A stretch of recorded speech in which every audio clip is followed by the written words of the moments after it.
গ্রাম শহর হাট বাজারে যেদিকেতে যাই, শহীদ জিয়ার ধানের শীষের বিজয় শুনতে পাই। গণতন্ত্রের পতাকা উড়াতে এবার বাংলাদেশে দরকার বিএনপি সরকার। পরিবর্তন আনতে হলে দিতে হবে ভোট, সেই ভোটের মার্কাটা ধানের শীষই হোক।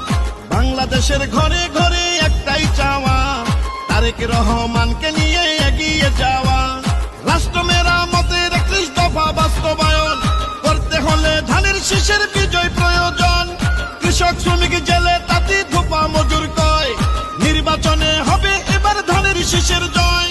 খুশির বন্যা জনতার, নারী পুরুষ তরুণ ভোটার সবাই মিলে এক কাতারে জিতবে ধানের শীষে এবার। সকল ধর্ম বর্ণ মিশে ঐক্য সবাই ধানের শীষে, চারিদিকে ধানের শীষ জিতবে এবার ধানের শীষ। শীষ শীষ সেরা ধানের শীষ।